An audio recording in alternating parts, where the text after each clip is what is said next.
Saudações, hoje é o dia 28 de março de 2025 e temos finalmente Bolsonaro réu. É uma notícia muito boa, não tanto quanto seria a notícia de Moro, Sérgio Moro como réu, que na verdade ele é também, porque aprovaram o processo de calúnia e difamação que ele fez contra Gilmar Mendes, mas isso aí, mesmo que ele seja condenado, mesmo que ele não tivesse foro privilegiado, isso aí daria no máximo uma multa.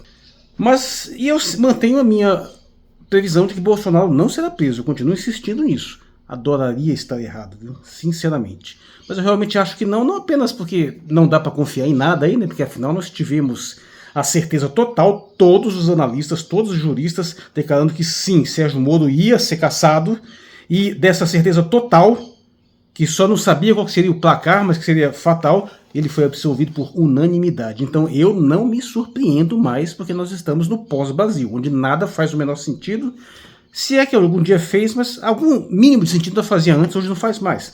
Talvez esteja recuperando, mas também não posso dizer que eu me impressionaria se de repente, depois dessa celeuma toda, resolvessem absolver o Bolsonaro e a turma dele lá por unanimidade. Pessoalmente eu acho que não vai acontecer. O que eu acho que ele não vai ser preso, porque ele vai fugir. Afinal, ficou claro que ele pode fugir. Eu acho até que existe uma intenção nesse sentido, sim. Politicamente, talvez seja melhor que ele fuja. Não sei. Mas o ponto é que ele não tem a hombridade de encarar essa situação como o Lula encarou. E vou te dizer, eu gostaria muito que alguém na posição jurídica de um ministro do Supremo, eu sei que é uma coisa muito difícil de você articular, mas imagina se alguém oferecesse para Bolsonaro e para a turma dele, ou talvez só para ele mesmo, a seguinte escolha. É o seguinte, eu libero toda aquela galera que foi presa ali no 8 de janeiro, aquela turma toda ali, libera todo mundo imediatamente se você assumir todos os seus crimes e for para a cadeia. Não é uma coisa absurda, é uma coisa muito difícil, mas eu tenho certeza que ele não aceitaria porque ele é um covarde. Mas seria muito interessante essa situação ser colocada perante ele, né? Mas de qualquer modo, o ponto que eu quero abordar aqui não é nem esse. A questão é abordar a situação onde, que eu já comentei algumas vezes, que é você tirar um indivíduo desqualificado e tentar colocá-lo numa posição de poder com o objetivo evidente de manipulá-lo. Ou seja, não é alguém que conquistou uma posição sólida por seu próprio mérito, mas alguém que, de acordo com a conveniência ou interesse de outros, é colocado numa situação tal para desempenhar um determinado papel e, evidentemente, alguém descartável. É uma temática bastante tradicional na literatura, eu não lembro agora qual que é a obra clássica que faz isso, mas é uma coisa recorrente. É aquilo que acontece com Zelensky, por exemplo, né? Você seleciona uma pessoa que não é exatamente daquele grupo dominante, mas que pode representar um determinado papel. E foi exatamente o que aconteceu com Bolsonaro. Um papel descartável.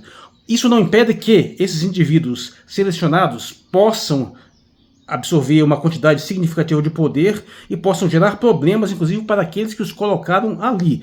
Mas nesse caso, em questão, aliás, na maioria dos casos, não são problemas suficientes para que ele possa reverter a situação. E esse é um caso evidente. Independente de quem estiver no poder, está muito claro que o Brasil está na mão do capital financeiro, que faz o que quer, a demoníssima trindade continua aí ativa, levando o país na direção dos seus ditames absolutamente nefastos, à revelia do interesse da população e de qualquer projeto de nação. De qualquer modo, abordando essa temática, não deixa de haver uma espécie de injustiça, né, entre aspas, em relação ao Bolsonaro. Porque eu até já disse isso uma certa vez em algum post de Facebook, dizendo que, bem ou mal, o sujeito estava lá na dele, sabe, deputadozinho do baixo clero, lá fazendo porcaria nenhuma, recebendo um salário gordo lá, estável, praticando aquelas corrupçõezinhas de baixo nível, né? Usando a verba de gabinete para comer gente e qualquer coisinha nesse nível, ele e os filhos dele, mas podia ficar ali pro resto da vida. Mas não, foram inventar de colocar o miserável numa posição de poder, por menos poder que os presidentes da República hoje tenham, vide meu vídeo da presidência em decadência, ainda assim é muito mais poder do que ele tinha antes e uma capacidade e um potencial muito maior para causar estragos. Mas o fato é que tiraram esse indivíduo de baixo nível, que jamais tinha qualquer ambição de ser alguma coisa maior do que ele já era, provavelmente até chegou lá assim, até meio que por acaso, visto seu baixíssimo nível intelectual, e uma série de forças, em especial as mitadas, jogos de forças caóticos, dinâmicos das redes sociais e outras também, jogaram esse indivíduo na presidência da República, por uma série de fatores, e o resultado foi essa desgraça completa. E, por favor, pelo amor de Deus, aqui não é lugar de bolsonarista. Bolsonarista demente. Bolsonarista não merece respeito. Aqui não é lugar de gente vir defender demência de anticomunista, neoconservadorismo, essas porcaria não. Fuja daqui, pelo amor de Deus. Dito isso, bem ou mal, quero dizer, o sujeito é um desqualificado, é um depravado, não merece respeito, é um vagabundo mesmo, isso é toda a corja laia dele, mas ainda assim, ele não era nada verdadeiramente ameaçador enquanto estava lá no lugarzinho dele, quieto na dele. Mas os desgraçados inventaram de pôr um miserável na presidência da República. Executou o serviço sujo e colocado para fazer lá, mas gerou tanto problema que deixou de ser interessante, né? Até pelas pessoas que o colocaram lá, e de qualquer modo eles já criaram um sistema tal que já se perpetua por si próprio. Afinal, o poder da presidência da República já está esvaziado, não vai fazer muita diferença quem for colocado lá, vai manter o sistema funcionando. Basta você ver, quando eu digo que não tem governo Lula, basta você ver o óbvio. Que mudou alguma coisa? Aliviou alguma coisa. Eu diria que não é nem que colocou o pé no freio, mas tirou o pé do fundo do acelerador no projeto neoliberal. Então está acelerando menos ainda. Mas está aí, as privatizações correndo soltas, com o dinheiro do BNDES. O Banco Central continua independente, o cara que o Lula colocou lá vai manter as taxas de juros altas do mesmo jeito. Não tem nada que promova qualquer tipo de reforma, qualquer tipo de reversão.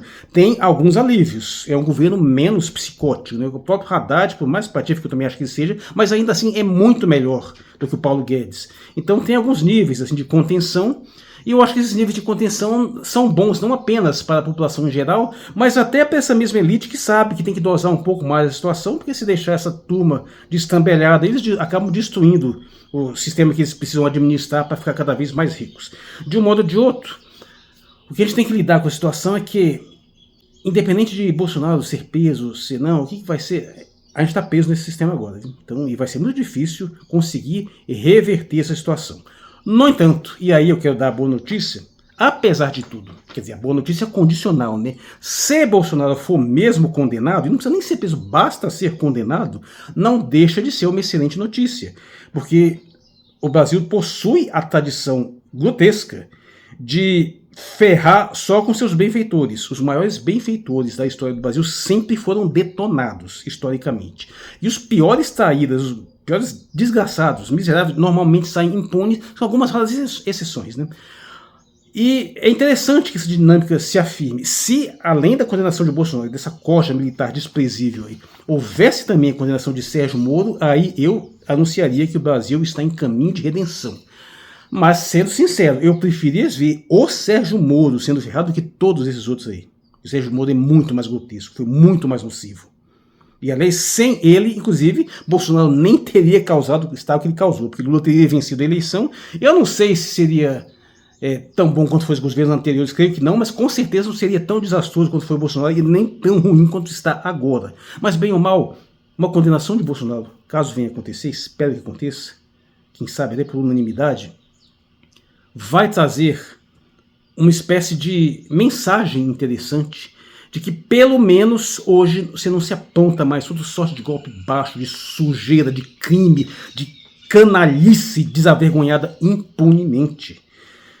Quando o Brasil começar a se reerguer novamente, que olha, vai demorar, eu não vejo a menor esperança desse país começar a efetivamente melhorar de verdade em menos de 10 a 20 anos, mas quando isso voltar a acontecer, em algum momento vai, bem ou mal, ficará essa mensagem.